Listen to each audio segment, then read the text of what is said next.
ഈച്ചകളുണ്ട്? തെറ്റ് പറഞ്ഞെന്ന് പറഞ്ഞ ആരും അല്ല.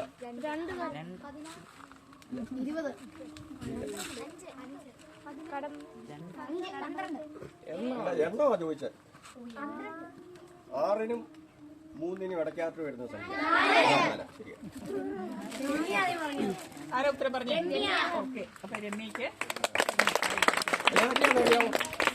ഏതൊക്കെയാണെന്നറിയാമോ ആർക്കെങ്കിലും?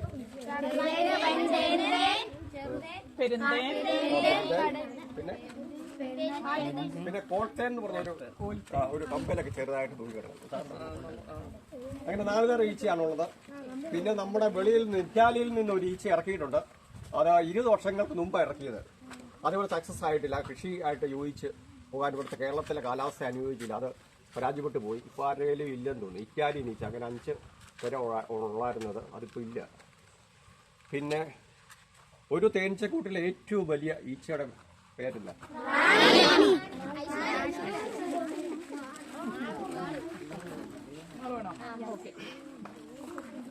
ഒരു തേനീച്ചക്കൂട്ടിൽ എത്ര തരം ഈച്ചകളുണ്ട്?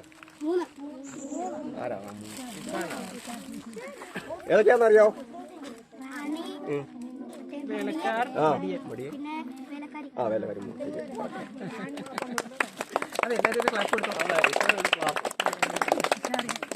റാണീച്ചയുടെ ആയുസ് എത്ര വർഷമാണെന്നറിയോ? 3.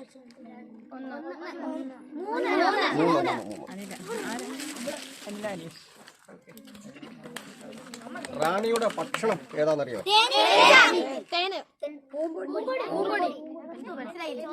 തേനീച്ചയുടെ റാണിയുടെ ഭക്ഷണം. തേനീച്ചയുടെ അല്ല, റാണിയുടെ ഭക്ഷണം.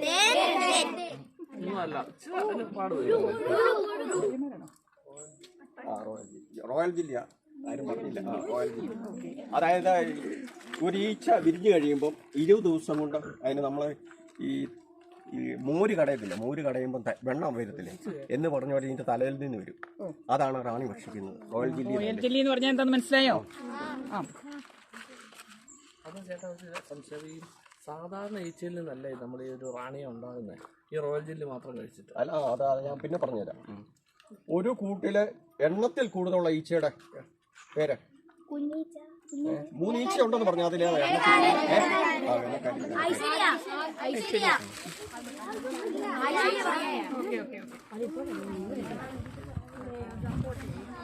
പിന്നെ ശ്രദ്ധിച്ചേക്കണം, സ്ഥലം കപ്പ് പിടിച്ച ചോദ്യമാണേ. ഒരു കൂട്ടിൽ നിന്ന് ആ റാണിയെ ഒരു റാണിക്കൂട്ടിലാക്കി മറ്റൊരു കൂട്ടിലേക്ക് നിക്ഷേപിക്കുക. അതിന് എത്ര മണിക്കൂർ കൊടുത്തു കഴിഞ്ഞ് അതിനെ ഇറക്കി വിടാൻ പറ്റുന്നത്? അത് അഴിച്ചു വിടാൻ പറ്റുന്നത്?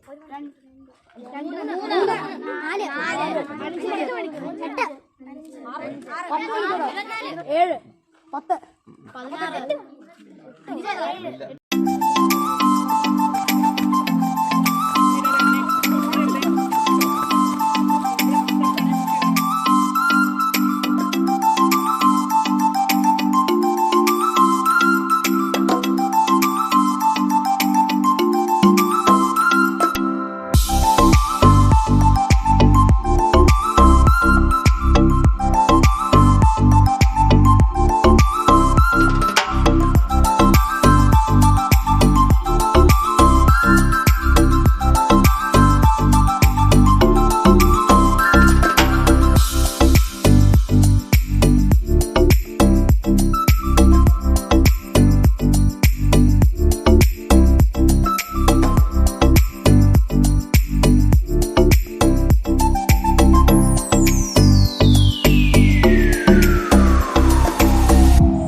2 കിലോമീറ്റർ ദൂരം പോയാലും തിരിച്ച് ഈ കൂട്ടിൽ തന്നെ വരും. ഓ ശരി.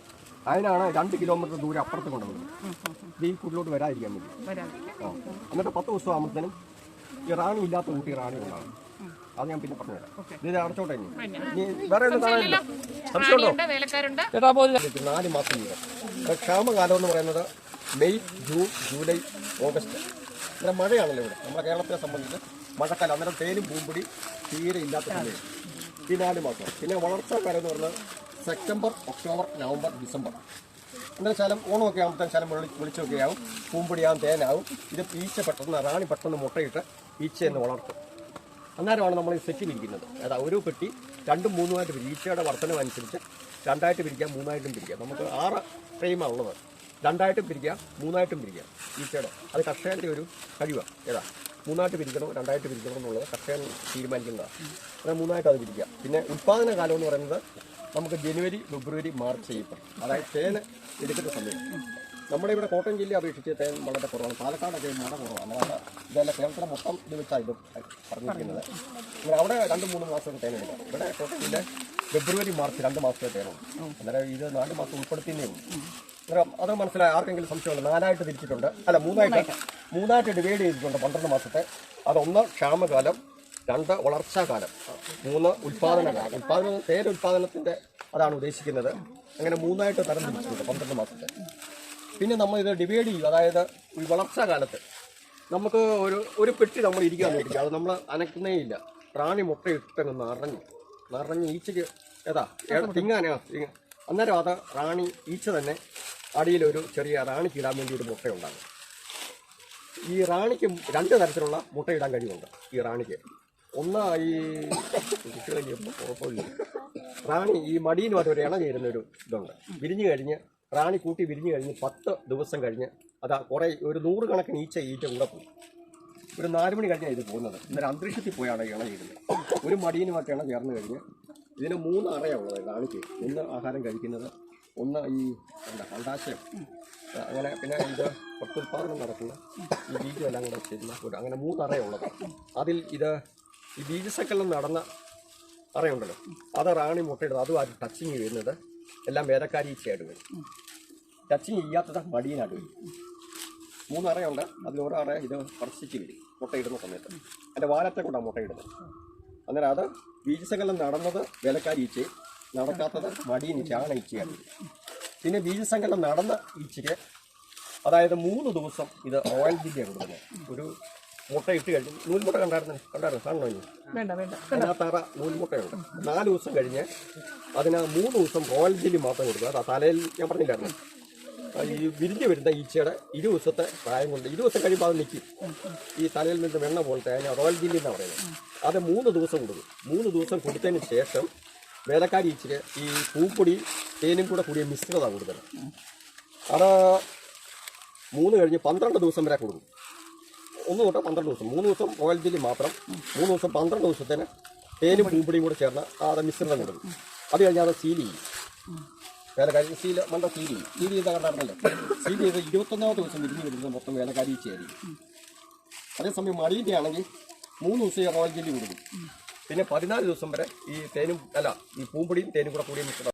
DAM UP സ്കൂളിലെ കുട്ടികളും അധ്യാപകരും കൂടി ഇന്ന് കുട്ടപ്പള്ളിയിലുള്ള ഒരു പല അവാർഡുകൾ നേടിയിട്ടുള്ള ഒരു കർഷകനായിട്ടുള്ള ശ്രീ സന്തോഷ് ചേട്ടൻ്റെ വീട്ടിൽ എത്തിയിരിക്കുകയാണ്.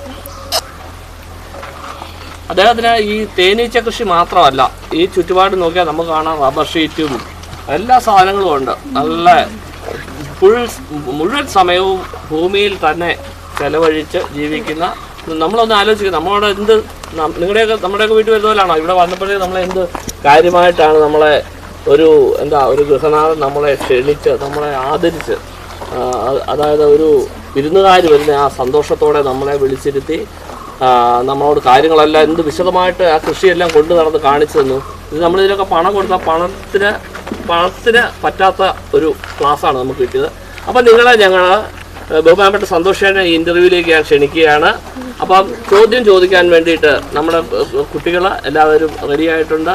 നിങ്ങൾക്ക് തേനീച്ച കൃഷിയെപ്പറ്റി മറ്റ് കൃഷിയെപ്പറ്റിയും ചേട്ടൻ ഈ കൃഷിയിലേക്ക് വന്നതും ഇത് എങ്ങനെ ലാഭകരമായിട്ട് നടത്തുന്നു എന്നതിനെപ്പറ്റിയും നിങ്ങൾക്ക് ചോദ്യം ചോദിക്കാം. ചേട്ടനതിന് കൃത്യമായിട്ടുള്ള മറുപടി തരും. ഇന്ന് ഈ ഒരു പ്രോഗ്രാമിന് എത്തിച്ചേർന്ന മറ്റുള്ള ടീച്ചേഴ്സ്, സന്തോഷ് ചേട്ടൻ്റെ ഫാമിലി, കുട്ടികൾ എല്ലാവരെയും ഞാൻ ഈ ഒരു പ്രോഗ്രാമിലേക്ക് സ്വാഗതം ചെയ്യും.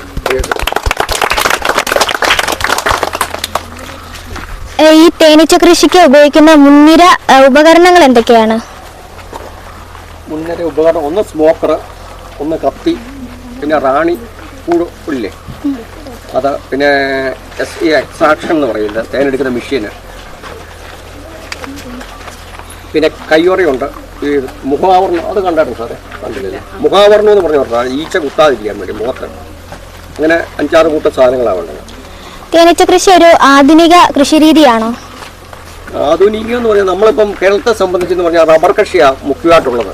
നമുക്ക് മറ്റൊരു വരുമാനം കൂടെ ആകും ഈ തേനീച്ച കൃഷി നടത്തിയാൽ. അതായത് റബ്ബർ വെട്ടം എന്ന് പറയുമ്പോൾ ഉച്ചയാകുമ്പോൾ അതിൻ്റെ പണിയും കാര്യങ്ങളും എല്ലാം കഴിയും. ഇതിന് പിന്നെ ഉച്ച കഴിഞ്ഞ സമയം നമുക്ക് ചിലവഴിക്കാം. അങ്ങനെ നമ്മുടെ ടൈം ചിലവായി വേസ്റ്റായിട്ട് പോകത്തില്ല. ഒരു വരുമാനം കിട്ടുകയും ചെയ്യും, നല്ലൊരു വരുമാനം നമുക്ക് കിട്ടുകയും ചെയ്യും. നമുക്ക് ഗുണനിലവാരമുള്ള തേന് നമുക്ക് ഉൽപ്പാദിപ്പിക്കാനും പറ്റും, മറ്റ് കർഷകർക്ക് കൊടുക്കാനും പറ്റും.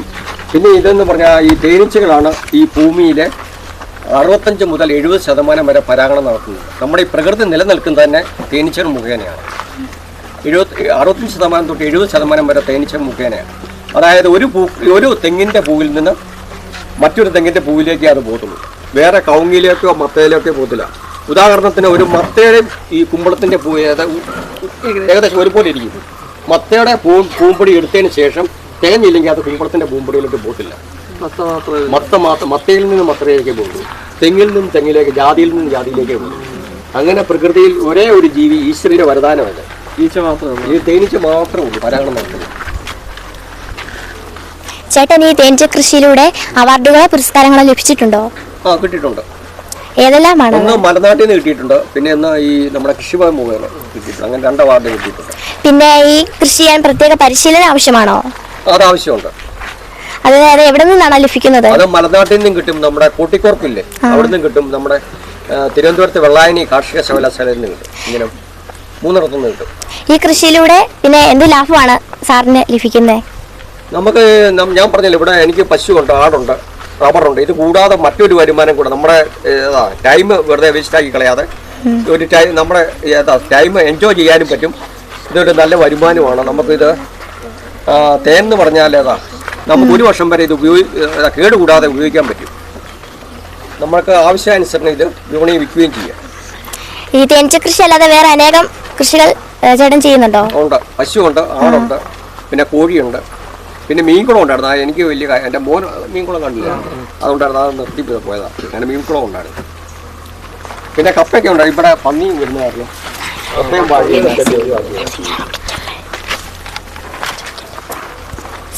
ചേട്ടൻ എത്ര കാലമായി തേനീച്ച കൃഷി ചെയ്യുന്നു? 1990 തൊട്ട് തുടങ്ങിയതാണ്. കുര്യൻ ജോസഫ് എന്ന് പറഞ്ഞ ഇരുവായ്ക്കരയുള്ള ഒരാളാണ് എനിക്ക്. ഞങ്ങളത് ഒന്നിച്ച് വെട്ടിയായിരുന്നു പ്രൊപ്പോസൽ. അന്നേരം പുള്ളി ഒരു നല്ല കർഷകനാണ്, കുര്യൻ ജോസഫ് എന്ന് പറഞ്ഞു. ആ പുള്ളി എനിക്ക് 2 കിട്ടി തന്നു. അല്ല, ഞാൻ പുള്ളിക്ക് സഹായമൊക്കെ ചെയ്ത് കൊടുത്തത്. ഞാൻ ഉച്ച കഴിഞ്ഞ് വിട്ട് കഴിയുമായിരിക്കില്ല. അന്നേരം പുള്ളിയെ സഹായിക്കാൻ പോയപ്പോൾ പുള്ളി ആ നല്ല മനസ്സിലാണ് പുള്ളി 2 കിട്ടി. ആ പെട്ടിന്ന് പറഞ്ഞു. പിന്നെ ഈ കയ്യടക്കത്തിൽ പിന്നെ റബ്ബർ കോഡിൽ നിന്ന് എനിക്ക് 4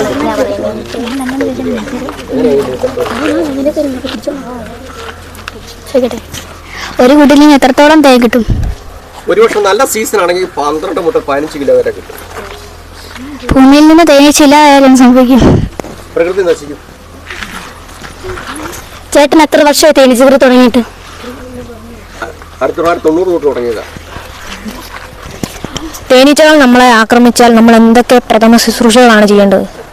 നമ്മൾ ആദ്യമായിട്ട് ചെയ്യേണ്ടത് നമ്മുടെ ഈ തേനും പൂമ്പൊടിയും ചേർന്ന മിശ്രിതമില്ലേ, അത് ആ സ്ഥലത്ത് പുറത്തു വന്നുള്ളതാണ്. തേനും പൂമ്പൊടി. പിന്നെ നമുക്ക് അതും പറ്റിയില്ലെങ്കിൽ നമ്മൾ വൈദ്യസഹായം ഹോസ്പിറ്റലിൽ പോകാന്നുള്ളതാണ്. ഈ തേനിന് വേണ്ടി ചേട്ടന് കുറെ ഓർഡറുകളൊക്കെ വരാറുണ്ടോ? ഉണ്ട്. ഈ കൊറിയറിൽ കൂടെ അയക്കുന്നുണ്ട്.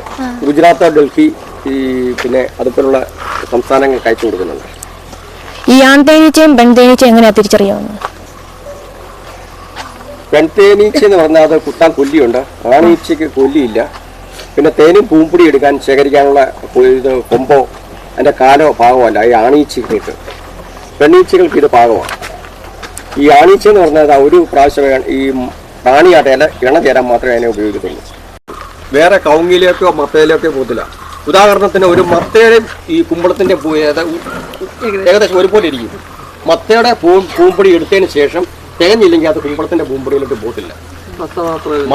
മത്തയിൽ നിന്ന് മത്തയിലേക്ക് പോകും, തെങ്ങിൽ നിന്ന് തെങ്ങിലേക്ക്, ജാതിയിൽ നിന്ന് ജാതിയിലേക്ക് പോകും.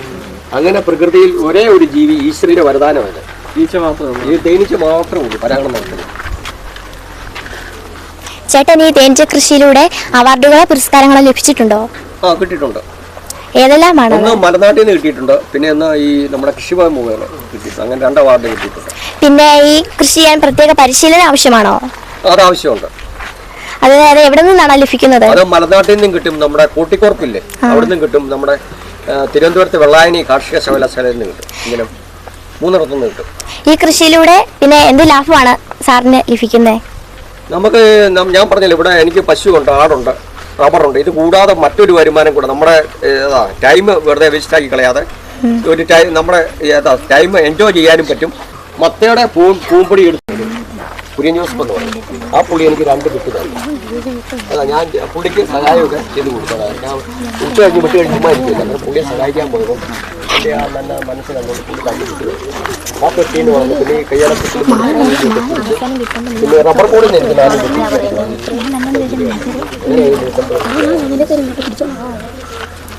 കിട്ടി.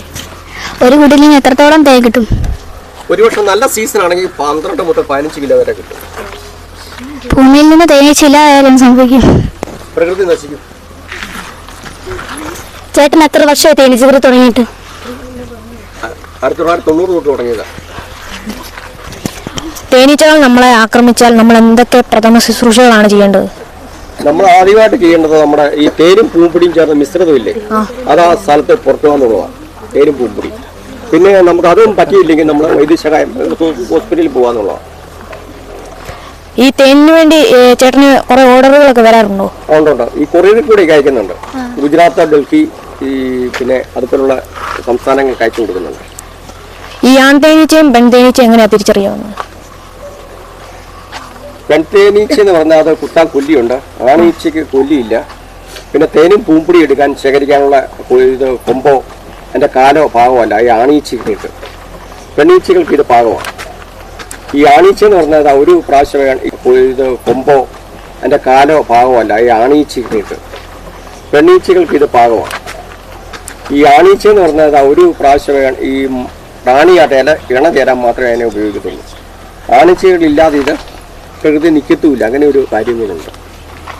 ഈ തേനീച്ച കൃഷിക്ക് ഈ ചേട്ടൻ്റെ ബന്ധുക്കാരും എല്ലാവരും ഒക്കെ സപ്പോർട്ടായിരുന്നു?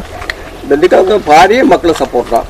പിന്നെ ബന്ധുക്കാരെന്ന് പറഞ്ഞാൽ അങ്ങനെയൊക്കെയുള്ള അവരെ തേനെടുക്കുമ്പോൾ മാത്രം അതാ കൂടുതലുള്ളപ്പോൾ സഹായിക്കുമെന്നുള്ളതേ ഉള്ളൂ. ഭാര്യ എപ്പോഴും സപ്പോർട്ട്, ഭാര്യയും മക്കളും സപ്പോർട്ടാണ്. ഭാര്യയുടെ കൂടെ ഒരു ഫോട്ടോ എടുക്കണമെന്നുണ്ടായിരുന്നു. ഒരു തേനീച്ചയുടെ പെട്ടിയിൽ എത്ര അടകളുണ്ടാകും? അത് നമ്മളിപ്പം കർഷകനെ സംബന്ധിച്ച് നമ്മളിപ്പോൾ 6 അടകളാണ് വെച്ചേക്കുന്നത്. എളുപ്പത്തിന് വേണ്ടി 6 അടകൾ. അതിന് മണ്ടയിലും പെട്ടികൾ വെക്കാവും. അതിന് സൂപ്പർ എന്ന് പറയും. സൂപ്പർ അത് ഈ അടിയിലത്തേനേക്കാളും വലിപ്പം കുറവായിരിക്കും സൂപ്പർ എന്ന് പറയുന്നത്. പുതിയ പെട്ടിയിലേക്ക് എങ്ങനെ റാണിയെ നിർമ്മിക്കുന്നത്? പുതിയ പെട്ടിയിലേക്ക് നമ്മൾ 6 അടയല്ലേ വെക്കുന്നത്. അത് 3 എണ്ണം എടുത്ത് വെച്ചതിന് ശേഷം 2 കിലോമീറ്റർ ദൂരത്തേക്ക് മാറ്റണം. എന്നിട്ട് 10 ദിവസം കഴിയുമ്പോൾ തന്നെ റാണി ആയിക്കോളും.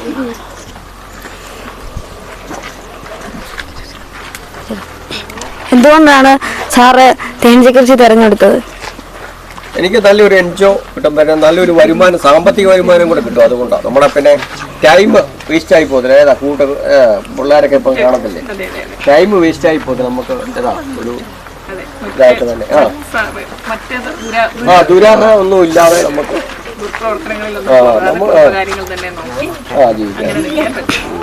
സാറിനൊരു മാസത്തിൽ എത്ര ലിറ്റർ തേൻ കിട്ടും? ഇത് കേരളത്തെ സംബന്ധിച്ച് ഫെബ്രുവരി തൊട്ട് മാർച്ച് വരെ 2 മാസമേ തേനുൽപാദനം ഉള്ളൂ. 2 മാസം കൊണ്ട് 10 മുതൽ 12 വരെ കിലോ തേൻ ഒരു പെട്ടിയിൽ നിന്ന് കിട്ടും. മറ്റു മാസങ്ങളിൽ തേന് ഉണ്ട്, കർഷകൻ ഇങ്ങോട്ട് എടുക്കാനില്ല. ഈച്ചയ്ക്ക് ആവശ്യത്തിനുള്ളേ ഉള്ളൂ. ഇങ്ങോട്ട് എടുക്കണമെങ്കിൽ ഫെബ്രുവരി മാർച്ച് 2 മാസമേ കിട്ടത്തുള്ളൂ കേരളത്തിൽ.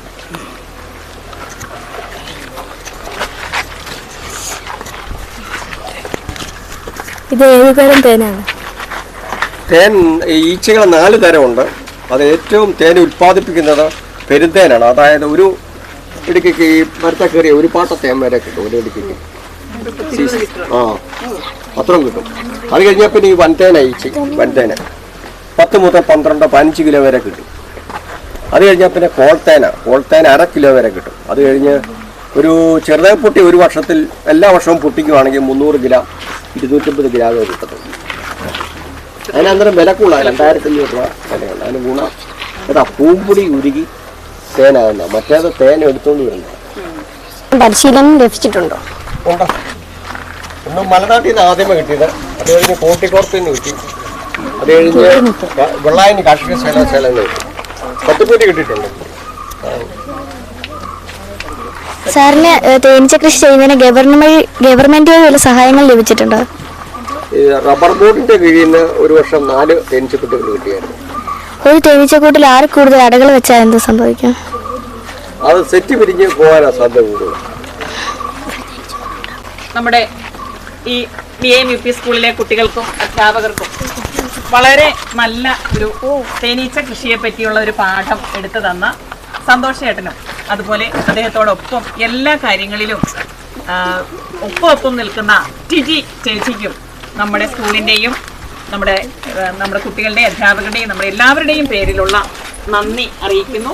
ഇനിയും നമുക്ക് ഇതുപോലെയുള്ള ക്ലാസ്സുകളൊക്കെ ആവശ്യമുണ്ടെങ്കിൽ തീർച്ചയായിട്ടും ചേച്ചിയുടെയും ചേട്ടൻ്റെയും സഹകരണങ്ങൾ ഞങ്ങൾ പ്രതീക്ഷിക്കുന്നുണ്ട്.